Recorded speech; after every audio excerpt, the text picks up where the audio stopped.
di penampilan kelas 10 ini, tetapi kita akan apresiasi mereka dengan tepuk tangan yang meriah. Oke, jadi karena kelas 10 sudah tampil ada dengan tarian-tariannya, sekarang kita akan menuju satu sesi, yaitu dalam beberapa hari ini Tessa, anak-anak di desa Ngadungan ini sudah belajar beberapa hal. Salah satunya adalah belajar bahasa Inggris. Nah, kira-kira habis ini kita mau ngapain, Tessa? Nah, berikutnya kita melakukan talk show bersama Miss Helen dengan anak-anak. Mari kita sambut. Oke, Miss Helen, the stage is yours.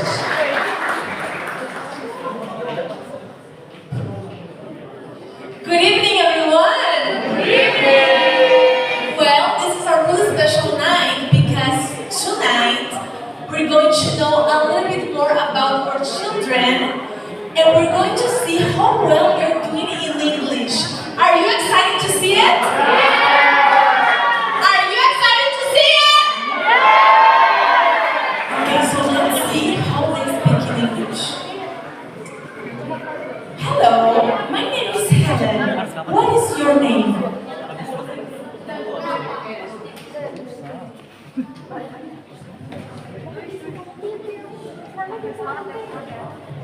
Happy,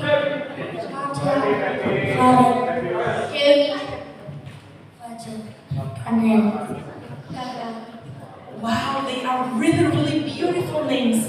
Now I would like to know about your hobbies. So tell me, what is your favorite hobby? Cooking,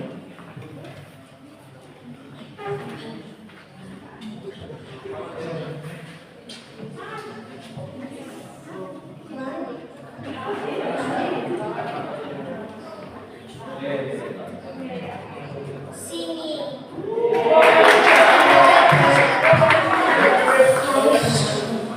cooking, playing volleyball, playing basketball. That's amazing. Does anyone here that likes to play basketball? Anyone? Yes, what about cooking? Who likes to cook here? See, there's many people that have the same hobbies as you. Now, I would like to know about your favorite color, okay? So tell me, which one is your favorite color? Green,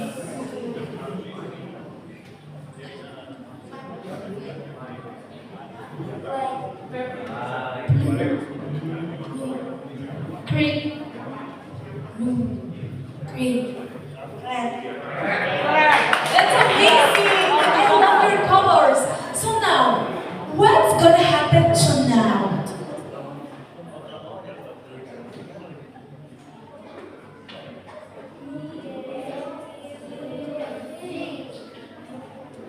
So who is ready to hear them singing?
I'm very surprised that they speak English very well.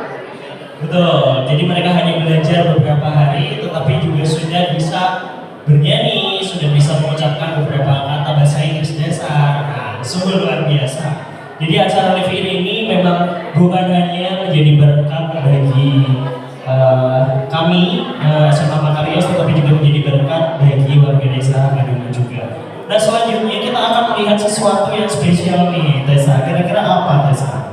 Nah, tadi kan kita bisa lihat nih di samping kiri aku tadi kakak-kakaknya sudah pakai pakaiannya bagus banget. Nah, sekarang kita akan lanjutkan dengan Grade 11 Musical Drama. Selamat menikmati semuanya. Oke, dimohon kepada hadirin untuk tenang selama sesi ini karena kita harus mendengarkan dengan detail. Oke, silakan tenang. Untuk kelas 11, the stage is yours.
Ada ini, kenapa? Kamu seluruh lemari.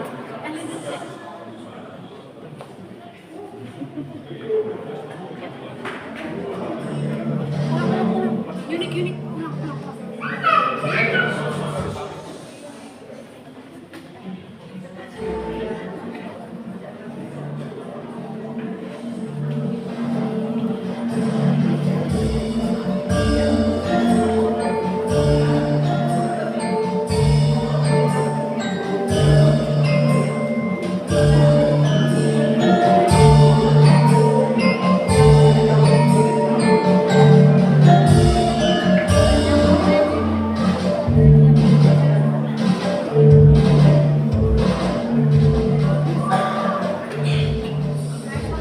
Yang benar saja, aku seorang pangeran tampan ini dijodohkan dengan dewa yang tak punya parasnya. Tentu aku tidak mau. Dia sudah pasti jelek. Oleh karena itu, dia menutupi wajahnya, memalukan. Wahai pangeran, kau sungguh sangat angkuh dan sombong akan perlakuanmu itu. Karena kesombonganmu itu, terkutuklah kau menjadi lutut.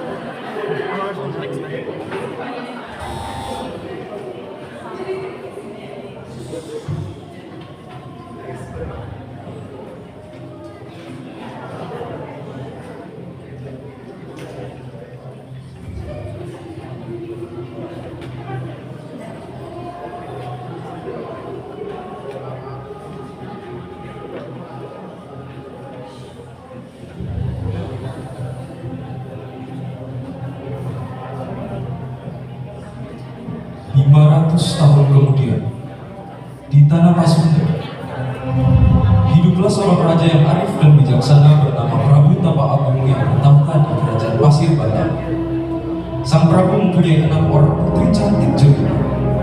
Mereka adalah Purbararang yang merupakan si sulung, Purba Dewata, Purba Enda, Purba Kancana, Purba Mani, dan si bungsu, Purba Sada.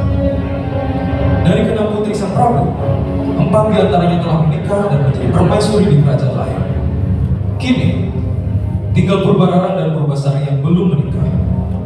Namun, Putri Purbararang sudah mempunyai tunangan yang gagah dan tampan bernama Raden Indrajaya, putra salah seorang menteri kerajaan. Dalam beberapa hari terakhir, Prabu Tapa Agung terlihat sering termenung seorang diri di atas singgasana. Sepertinya ada suatu masalah besar yang membebani pikiran. Melihat sikap sang Prabu, para pelayan berusaha menghibur dan memujuknya. Mohon ampun Baginda Raja. Beberapa minggu ini Baginda terlihat sangat buruk. Apa yang sedang Baginda pikirkan? Mungkin kami dapat membantu. Begini pelayan, aku sudah tua, lihat tanganku. Aku tidak bisa melanjutkan pekerjaanku menjadi raja di kerajaan ini. Aku bingung pelayan, aku bingung sekali. Mohon ampun Baginda, apa yang tuanku bingungkan? Aku bingung siapa yang lebih cocok untuk menjadi ratu selanjutnya di kerajaan Pasimban kali ini. Seharusnya Purbararang lah yang menjadi ratu, tapi saya sangat tidak suka sama sifatnya itu. Kalau begitu, kenapa tidak memilih Putri Purbasari saja Baginda Raja? Betul pelayan, aku memang ingin memilih Purbasari karena sifatnya baik, bijaksana dan tidak sombong. Sementara Purbararang merupakan sosok yang sombong, jahat dan tidak baik. Tapi saya masih bingung pelayan. Mohon ampun Baginda, apa yang Baginda bingungkan? Begini pelayan, karena menurut hukum adat seharusnya yang tertua lah yaitu Purbararang yang menjadi ratu selanjutnya di kerajaan ini. Saya yakin jika saya memilih Purbasari, Purbararang tidak akan terima. Semoga Sang Hyang Agung akan memimpin masa depan kerajaan ini.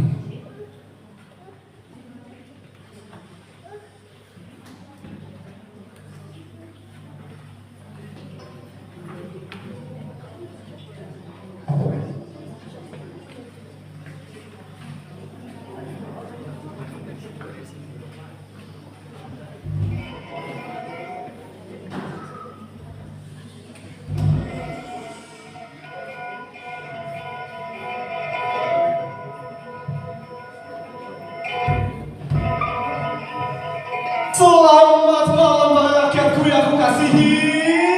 Boleh suaranya? Jadi hari ini di kerajaan Pasir Batam akan ada pemilihan ratu terbaru di kerajaan ini. Untuk kandidat yang pertama adalah Purbararang. Boleh suaranya? Untuk kandidat yang kedua yaitu Purbasari. Boleh suaranya? Jadi silahkan para ratu yang di sini memikirkan strategi untuk mendapatkan kepercayaanmu. Lama. Purbararang dan Purbasari mencari cara untuk memenangkan permasalahan itu. Purbararang berusaha mendekati ayahnya dengan memuji-mujinya. Sementara itu Purbasari berusaha melakukan hal yang baik saja kepada mereka. Melihat tingkah laku putri-putrinya, dengan mudah Raja Prabu Tapa Agung menentukan siapa yang cocok menjadi ratu selanjutnya menggantikan dia.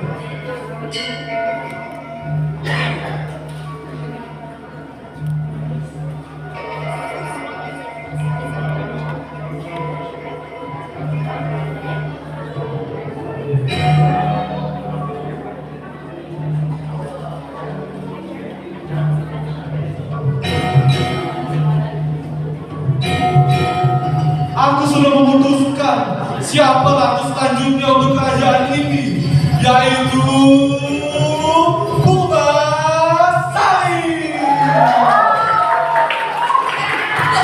Kalian setuju?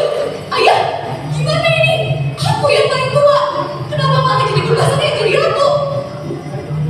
Keputusanku sudah tepat, anakku. Kamu harus mendukung Purbasari menjadi ratu untuk kerajaan ini.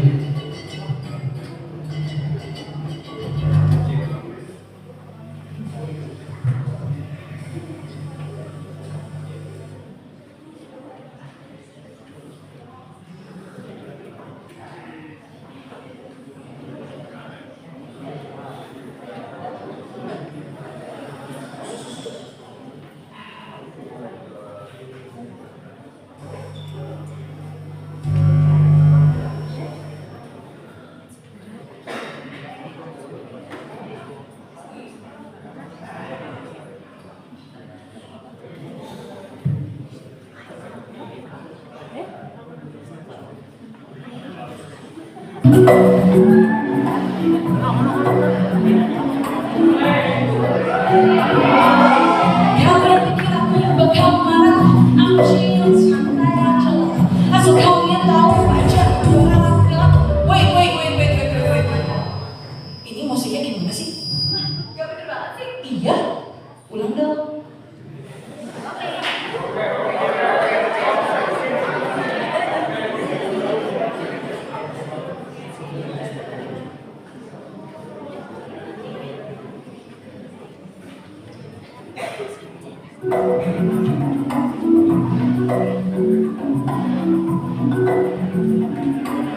Kalian pikir aku bakal marah? I'm chill santai aja.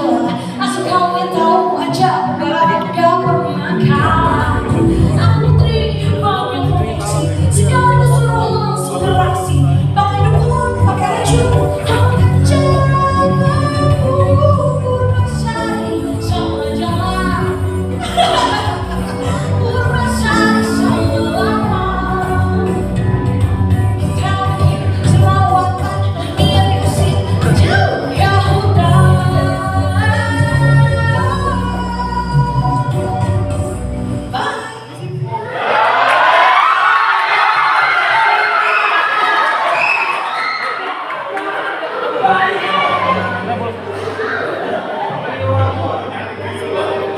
Putri Purbarara merasa kecewa dan marah setelah mendengar keputusan ayahnya yang memilih Putri Purbasari sebagai calon ratu. Meskipun ia adalah putri tertua, ia mengadukan hal ini kepada tunangannya Raden Wijaya yang merasa terhalang dengan hal tersebut. Bersama-sama, mereka berencana untuk menyingkirkan Putri Purbasari yang mereka anggap tidak tahu diri agar Putri Purbarara bisa memperoleh tahta yang menurutnya lebih layak dia. Bosen. Ini dulu Kak ya. Balku ada 5, berubah-ubah warnanya, hijau kuning kelabu, merah muda dan meletus balon hijau.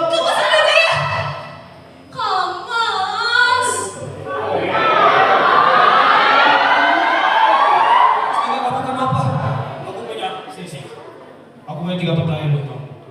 Kamu kenapa? Kamu kenapa sedih? Kamu kenapa murung? Terus apa yang membuat kamu jadi seperti ini? Mas, jadi gini. Tadi ayah baru aja milih ratu. Tapi masalahnya dipilih itu Putri Purbasari, bukan aku.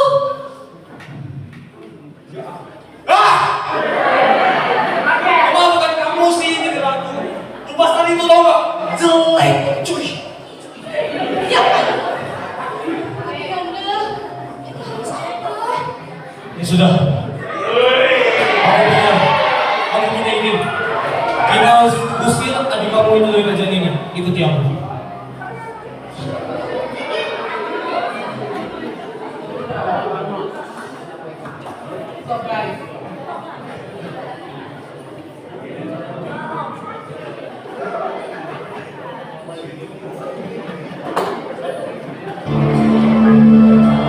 Putri Purbarara tidak terima keputusannya. Ia dan tunangannya pun menemui seorang dukun sakti bernama Nironde. Mereka meminta Nironde untuk menyihir Putri Purbasari. Dukun itu memenuhi permintaan mereka.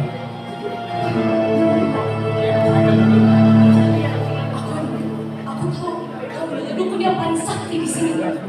Maka dari itu, aku memintamu untuk mengutuk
Putri Purbararang dan tunangannya kembali ke istana dan menantikan si itu untuk menimpa Purbasari.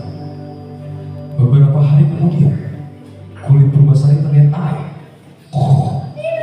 Purbararang merasa puas karena rencananya berhasil.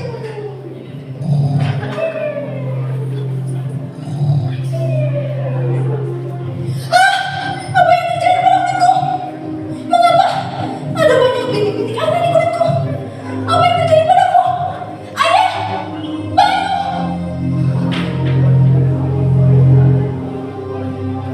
Ayah! Ayah, lihat! Ini tuh pasti karena ayah melanggar adat hukum. Lihat! Seorang aku tuh gak pernah kayak gini, ayah. Ini artinya dewa-dewa udah marah sama kerajaan kita. Cepat pelayan, bawa Purbasari ke tabib istana untuk disembuhkan. Aduh.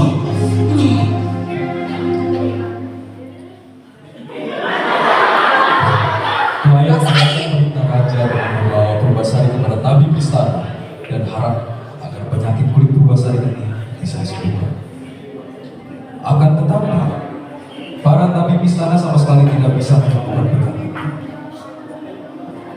Pelayan itu pun menyampaikan kepada raja bahwa penyakit Purbasari itu dapat disembuhkan.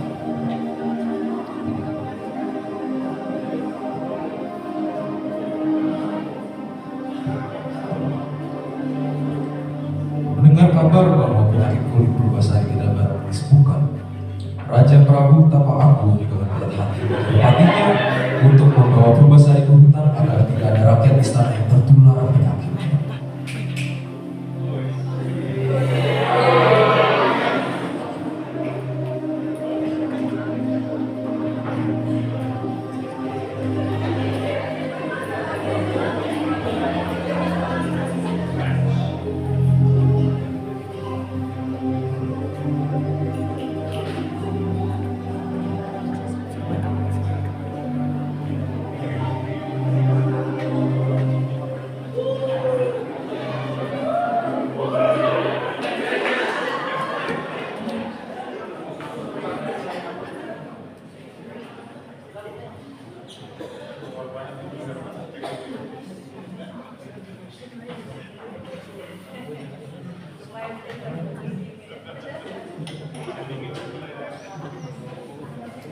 Keesokan harinya, Patih Muhammad Lengser membawa Purbasari ke hutan sesuai dengan perintah sang raja.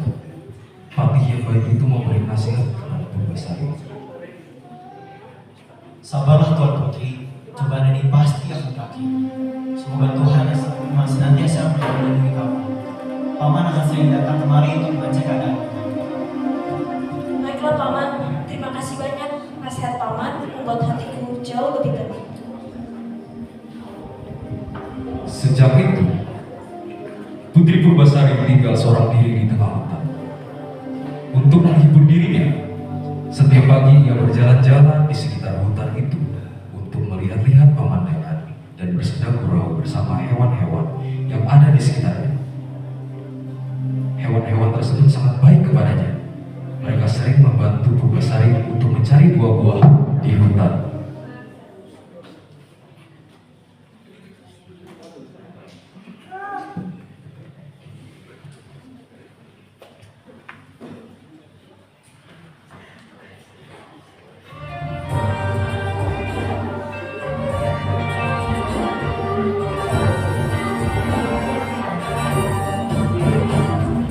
Oh Papa, apa salahku?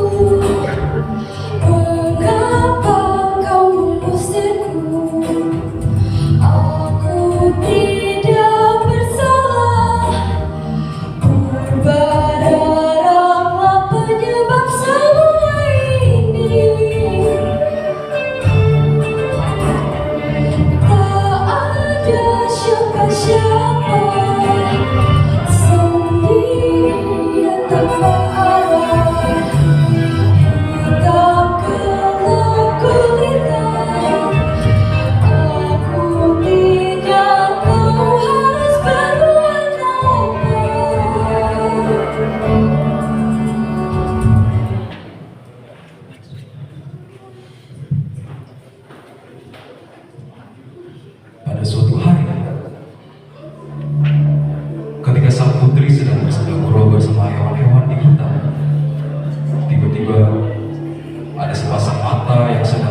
Beberapa saat kemudian, lutung itu menghampirinya.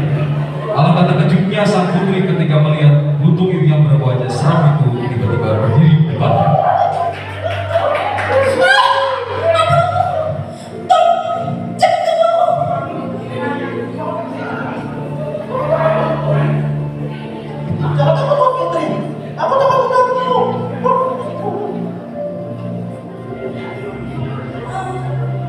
Siapa namamu?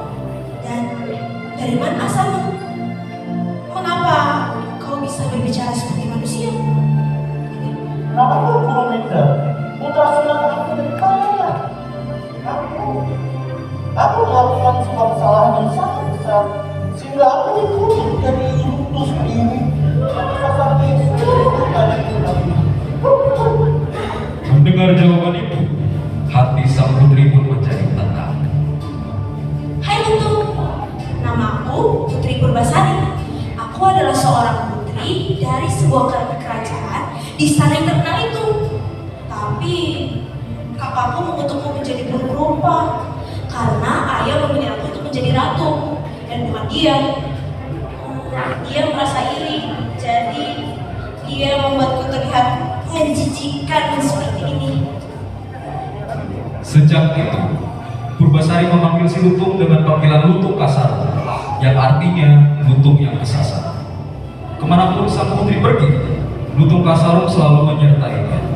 Bahkan, ia sering memetik buah-buahan untuk sang putri.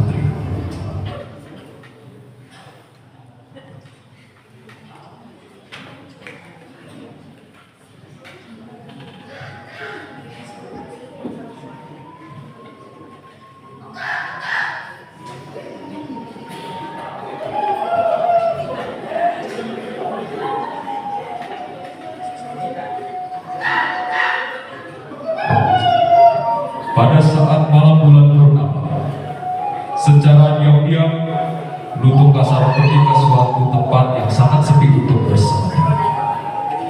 Dalam semedinya, ia memohon kepada Tuhan yang Maha Kuasa agar menyembuhkan penyakit Putri Purbasari. Beberapa saat kemudian, doa lutung kasar pun dikabulkan. Tanah di sekitarnya tiba-tiba menjelma menjadi sebuah telaga kecil. Airnya sangat jernih, sejuk, harum, dan mengandung obat kulit yang sangat mujara.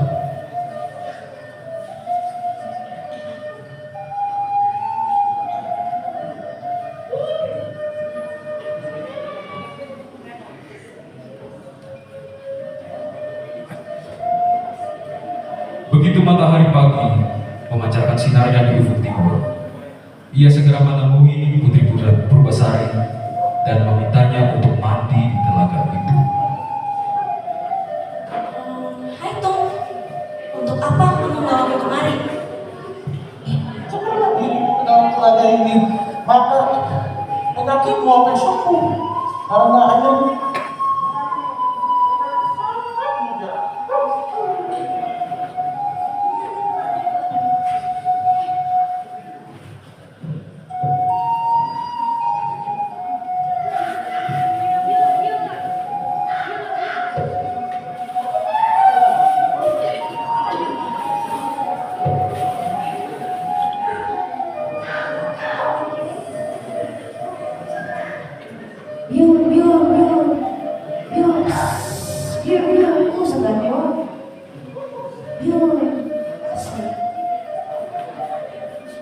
Terima kasih Lutung. Wah, ajaib sekali airnya Lutung. Terima kasih banyak Tom. Engkau telah menyembuhkan penyakitku.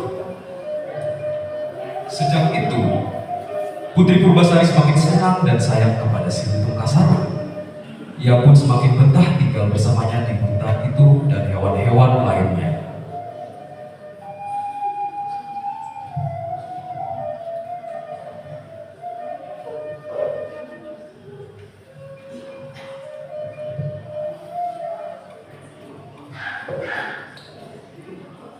Pada suatu hari,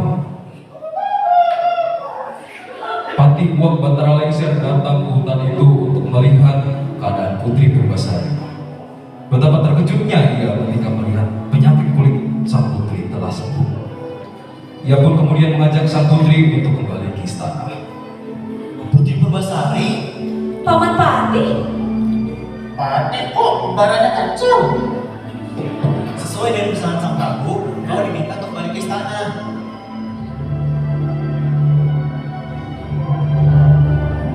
Aduh, tidak bisa paman. Saya harus mengikuti perintah dari ayahanda. Ayolah Tuan Putri, paman ayahmu sudah merindukanmu loh. Masa gak kasihan?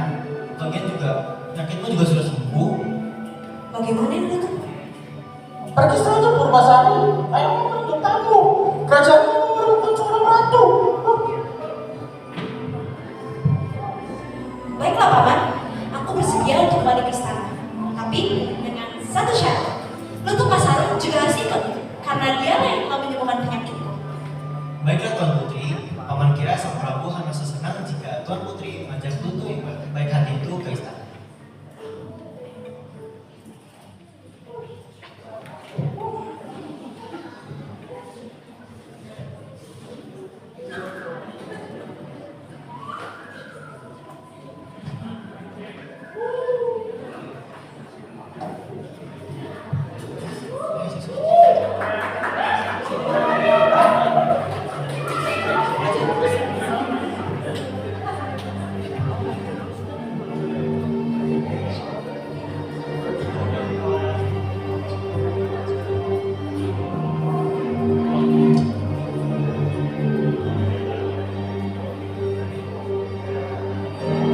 Akhirnya, Putri Purbasari bersama Pati Buah Batara Lengser dan Lutung Kasaro kembali ke istana.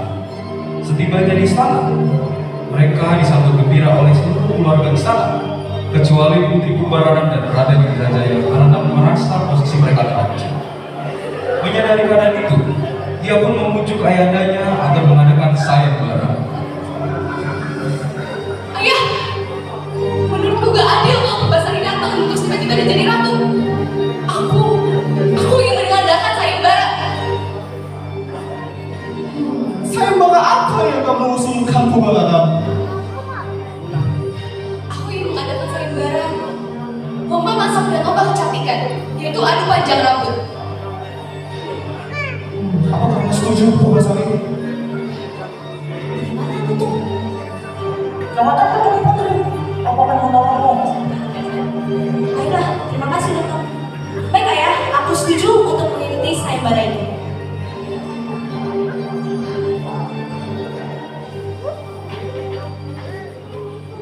Para rakyat, sudah akan dimulai sayembara pertama, yaitu lomba memasak dari para ratu.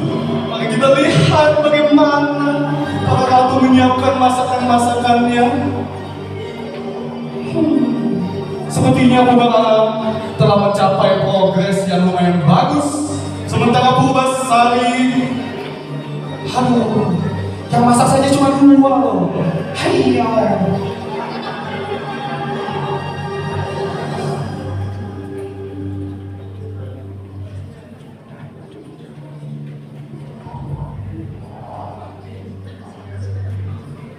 Purbararan sekarang sudah mencapai hampir selesai makanannya.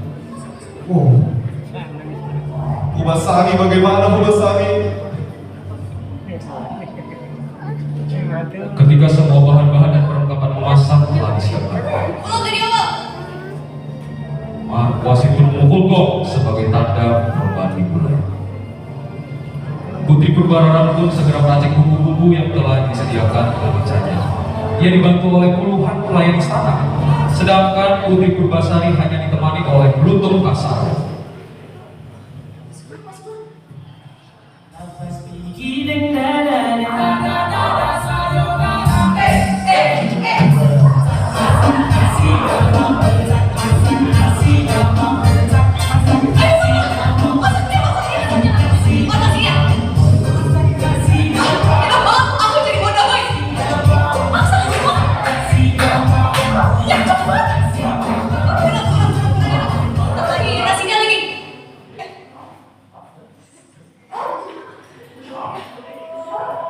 Dalam waktu tidak beberapa lama, Putri Purbararan hampir menyelesaikan masakannya. Putri Purbasari pun mulai panik. Melihat hal itu, Lutung Kasarung segera mengeluarkan saktinya. Ia segera memanggil bidadari di kayangan agar turun ke untuk membantu Purbasari tanpa diketahui oleh seorang pun.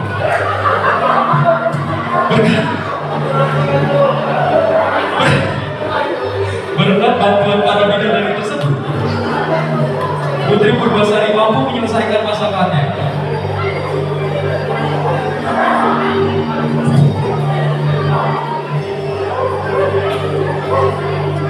Enak!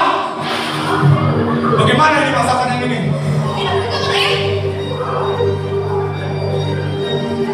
Untuk perlombaan pertama, Purbasari yang menang.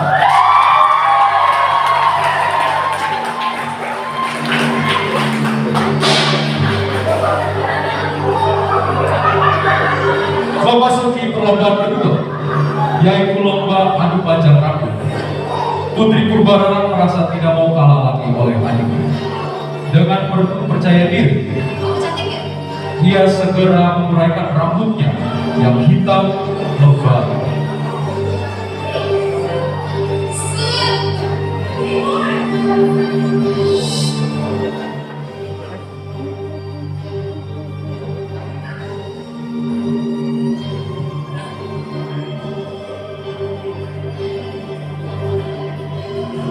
Sekarang giliran Purbasari, tolong rambutnya di mana? Ya, Purbasari. Rambutnya pendek ya?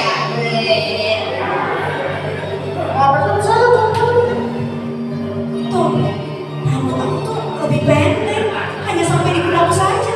Bagaimana ini? Jangan kotor kamu Putri. Apa kalau ngambil bidadari untuk apa rambutmu? Sesaat setelah Lutung Kasarung tersebut, datanglah para bidadari menyambut rambut Purbasari tanpa sepengetahuan Purbarara dan para penonton. Ketika Purbasari melepas sanggulnya, maka terurailah rambutnya yang hitam berkilau, halus bagaikan sudra serta bergelombang. Melihat hal itu, Purbarara pun menjadi malu dan merasa terpukul karena kembali dikalahkan oleh adiknya. Namun, ia tidak kehabisan akal. Ia kembali membujuk ayahnya agar diadakan satu perlombaan lagi, yaitu lomba ketampanan calon suami atau tunangan masing-masing. Ayah, kali ini kalau aku gagal, aku berani dimaju. Perlombaan pun dimulai. Dengan bangga, Putri Purbarara kembali masuk ke arena perlombaan sambil berdampingan dengan tunangannya.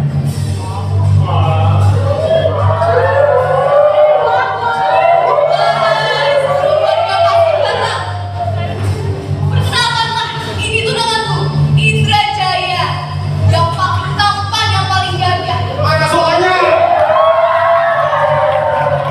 Aku yang bakal jadi ratu. Gak bakal ada yang lebih tampan dari dia. Oke ya.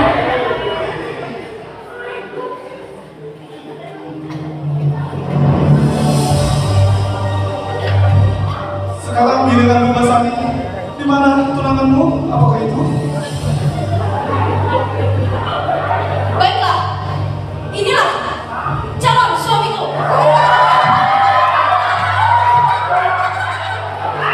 Ya, inilah calon suamiku. Purbasari, Purbasari. Emang gak ada yang lebih jelek daripada calon suamiku itu? Mendengar ejekan itu, Lutung Kasarung pun menjadi tersinggung dan marah. Maka, dengan kesaktiannya, ia segera memohon kepada Tuhan Yang Maha Kuasa agar tutupnya dikembalikan seperti semula. Seketika itu pula, Lutung Kasarung pun berubah menjadi guru pindah yang sangat tampan dan gagah. Semua yang hadir pun terpesona melihat ketampanan. Akhirnya, Putri Purbasari memenangi sayembara tersebut dan berhak menduduki tahta kerajaan.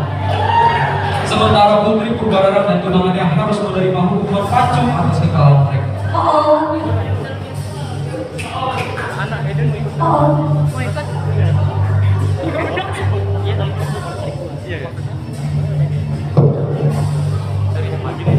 Om, jangan Om. Akan tetapi, Tunggu paman. Ayah, sebaiknya Purbarara dan tetangannya tidak perlu dihukum. Aku akan memberikan mereka tinggal di istana ini bersama denganku. Apakah kamu yakin Purbasari? Iya ya, aku 1000% yakin dengan keputusanku. Karena mau bagaimanapun, Purbarara adalah saudaraku. Lihatlah para rakyat, karena kebaikan Purbasari, Purbarara dan tunangannya diampuni.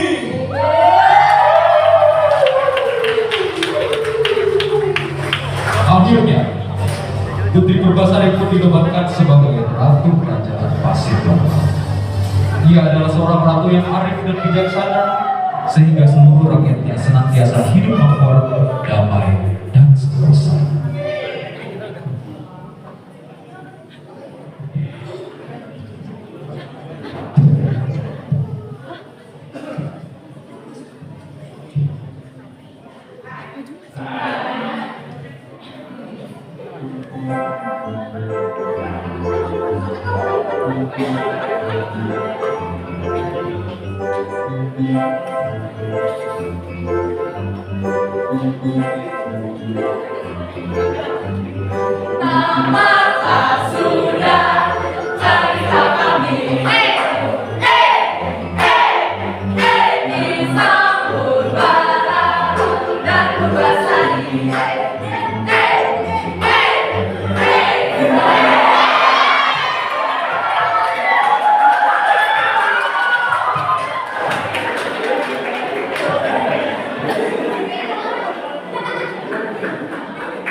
Wah, keren sekali. Sekali lagi tepuk tangannya dong, Mas Puspa.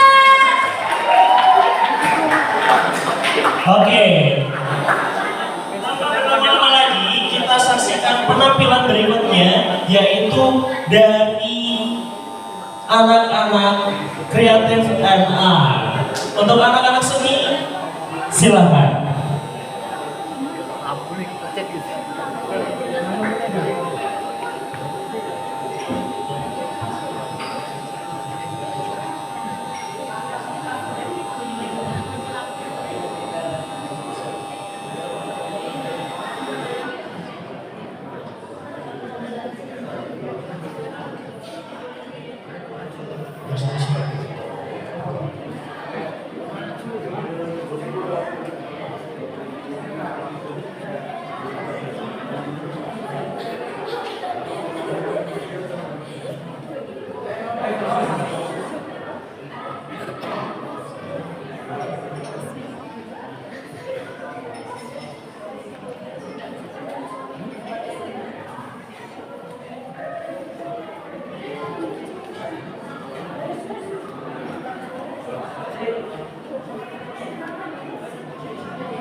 Orang